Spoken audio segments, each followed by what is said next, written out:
I'm delighted to be joined by our defending champion, Rory McIlroy, here at the Genesis Scottish Open. Rory, last year it was a remarkable birdie finish. Can you just take us back to those moments and what you remember of winning your first title in Scotland?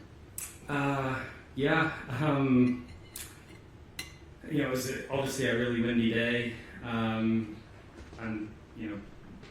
Bob was, I felt like Bob had to play a much tougher back nine than me with everything that was on the line, but trying to win your home open and all that, and I made a couple of good putts on the back nine. I didn't make birdie on 16 and felt like that was sort of my opportunity gone. And then to finish 2-3 like I did, everyone talks about the 2-iron at the last, but the 5-iron I hit into 17 was just as good of a shot, if not a little bit better. So to hit 2-iron shots like that and to hold the putts when I needed to it was awesome. I felt in some ways bad that it came at the expense of Bob, but at the same time it was amazing to win a tournament that I'd never won before. So good memories and good to be back. Great. We'll open with questions from the floor. Phil? One quick one about that, Roy. Have you seen the plaque? Yes, 118 where you hit shot from? Not physically, but I've seen it online. Yeah, they spelled my name wrong first time around, so there's a new one there now, thankfully. So they just took a hammer and chisel to the L. Yeah. Obviously, it's the first time we've had a chance to speak to you since Pioneers. Can you just put into words the actions and emotions of that final round, if you can, please? I think the way I've described Pinehurst on Sunday was like it was a great day until it wasn't. I did things on that Sunday that I haven't been able to do in the last couple of years. Took control of the golf tournament, held putts when I needed to, well, mostly when I needed to. Made birdies, really got myself in there. And then, obviously, unfortunately, we missed those last two putts, or the putt on 16 and obviously the putt on 18. It was a tough day. It was a tough few days after that, obviously. But I think as you get further away from it happening, you start to see the positives. You start to see all the good things that you did throughout the week. And there's learnings in there too, right? I can vividly remember starting to feel a little uncomfortable waiting for my second putt on 16, and the putt on the last was a really tricky putt, and I was very aware of where Bryson was off the tee, so I knew I had to hit it really soft. If the one back didn't matter, I would have hit it firmer and it would have been, but because I was sort of in two minds, I didn't know whether Bryson was going to make a par or not. It was one of those ones where I just had to make sure that if the putt didn't go in, that it wasn't going 10 feet by, which it very easily could have. So, thinking back, I was probably maybe a little too aware of where Bryson was and what he was doing, but I think it was the nature of the golf course and how the golf course flowed and how, after the 14th tee, you're sort of looking at 13 green, and then I had to wait on my tee shot in 15 before he hit, to let him hit his second shot into 14, and there's just the way the course flowed. It just made me very aware of what he was doing at the same time. So it sort of got me out of my own little world a little bit. But no, I look back on that day just like I look back in some of my toughest moments in my career, and I'll learn a lot from it, and I'll hopefully put that to good use. And it's something that's been a bit of a theme throughout my career. I've been able to take those tough moments and turn them into great things not very long after that. We go to Ian on the right. Rory, how difficult were the days that sort of followed there, and what sort of process of kind of reconciliation in your own mind as to what happened? How did that go? It was okay. I went home on Sunday night, and then I actually spent Monday night, Tuesday, and Wednesday in Manhattan, which was sort of planned anyway, because obviously I was going to go play the Travelers and ended up not doing that. So I went to Manhattan, which was nice. It was nice to sort of blend into the city a little bit, and I walked around. I walked the High Line a couple of times. I made a few phone calls.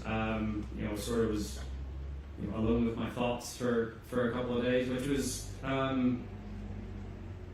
good. I had some good chats with people close to me, and I as you start to think about not just Sunday at Pinehurst, but the whole way throughout the week, there was a couple of things that I noticed that I wanted to try to work on over the last few weeks coming into here, and obviously next week at Tridden. So they were hard, but at the same time, like as each day went by, it became easier to focus on the positives and then to think about the future instead of what had just happened.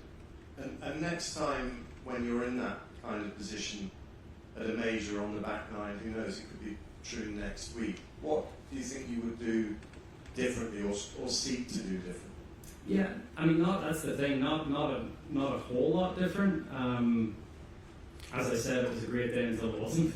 I think I touched on it a little bit. I think if anything, I would say my pre-shot routine got a little bit long. Started to look at the target a few more times over the ball, and then as I said, like being very aware of what maybe some others were doing on the golf course, and not really staying in my own little world for the whole 18 holes. So, but really apart from that, there's not a lot I would do differently. It's David. Hi Rory, a couple of things.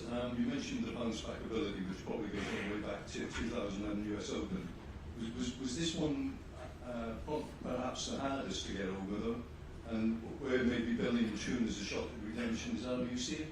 Yeah, I mean, look, I still think about the short missed putt that I missed at Kronster in 2008 in the playoff. So like you think about all of them. And I was probably more devastated after that because it was my rookie year on tour. I hadn't won yet. So I mean, I remember feeling like really bad after that for like a good week. I stewed on what happened to Pinehurst for a couple of days, but then thankfully I can go home and look at what I've achieved in the game and sort of feel okay about myself. So look, it was a great opportunity. It passed me by, but hopefully when I get that next opportunity, it won't pass me by. Just that point I made about, is it a shot at redemption? Is that how you look at it next week? No, it's just another opportunity. I'm playing great golf, and it's another opportunity to see how I can hopefully handle the moment a little bit better than I handled it a few weeks ago. Just to the left. Roy, can you go further on the putt on 18, the trickiness of it? Yeah, I just left it the wrong side of the hole, and it got above the hole. That where the hole was cut was on top of a little slope, and it had got pretty dry and crusty around the hole, and the chip shot just ran out a little bit and got past the hole. So it was I hit that putt very, very easy, and it obviously just missed on the low side, and it still went a good 3 or 4 feet by. So I was probably playing it, I don't know, like two and a half putts left, with whatever it was, 3.5 foot putt. So there was a lot of swing to it, especially with how easy I was hitting it. And as I said, if it was match play and the next one coming back didn't matter, I would have approached the putt differently. But because of knowing that Bryson had hit it left off the tee, I just sort of wanted to make sure that if there was still a chance of the playoff, that I was at least going to be that. So yeah. Ryan. Hi Rory. Hi, good to see you again. Rory, just bringing you back to today, between the second and third hole today, you stopped and spoke to a young man who was in a wheelchair. 12 months ago, he was a scratch golfer before being struck down by motor neuron disease, Scott Stewart. Does that make you feel even more appreciative of what you have and a little bit more humble? And secondly, 12 months ago, you broke the Scottish golf fans' hearts when you beat Bob. But since then, Bob's been on Ryder Cup success, PGA Tour car, winner in the PGA Tour. What have you made of his 12 months? Yeah, Yeah, so first of all, there's not a day goes by that I don't feel like I'm the luckiest person in the world to be able to get up every morning and be healthy and follow my dream, right? There's videos of me at 7 years old saying I want to be the best player in the world and I want to win all the majors, and to be able to, try to make that little 7-year-old boy proud every day is something that I really don't take for granted. So I'm very appreciative of the position I'm in life, and it hits home with you when you meet someone like Scott this morning, absolutely. But I think I try to be as grateful as possible all the time. And then with Bob, he's had an amazing 12 months. We all know the talent that he's had, and look, it would have been great for him to win the Scottish Open last year. But he'll have plenty more chances, and he's obviously he's playing well, so he's got another great chance this week. But yeah, to make the Ryder Cup team, to have the week that he had in Rome, to win in Canada with his dad on the bag, and it's been a brilliant 12 months for Bob, and everyone on tour is delighted for him because he's such a good lad, and he obviously doesn't forget where he comes from, and he gets back to Open as much as he can, and he's a great lad, and I think everyone's really happy to see the success that he's had. Go to Michael and Doug. Rory, in the last few weeks, and sort of dust settling from Pinehurst, there's been quite a lot of criticism online from some high-profile people, Hank Caney, Simon Cowden, etc., of Harry. Strikes me, just my opinion, that sometimes he's held to a higher standard than other caddies. I'm wondering what your take is on some of the criticism that you've seen, and also what he brings to you deep into a major championship. Yeah, it's certainly unfair. Hank Caney's never been in that position. Smiley has been in that position once, and I love Smiley, and he was out there with us on 18, but just because Harry's not as vocal or as loud with his words as other caddies, it doesn't mean that he doesn't say anything, that he doesn't do anything. And I just wish that, these guys that criticize when things don't go my way, they never say anything good when things do go my way. So where were they when I won Dubai earlier this year, or Quill Hollow, or the 2 FedEx Cups that I won with Harry, or the 3 race Dubais, or the whatever. So they're never there to say Harry did such a great job when I win, but they're always there to say it's such a, they criticize when we don't win. So at the end of the day, they're not there, they're not in the arena, they're not the ones that are hitting the shots and making the decisions, and if someone said to me once, if you would never take advice from these people, then you'd never take their criticisms either. So I certainly wouldn't go to Hank Caney for advice. And I love Smiley, but I think I know what I'm doing out there, and so does Harry. Doug. Nobody recognized you in the highlight? A few people did, yeah. But I had my AirPods in and just sort of, But yeah, it's nice. Curious, you mentioned starting to feel a little bit uncomfortable before the putt on 16. What caused that?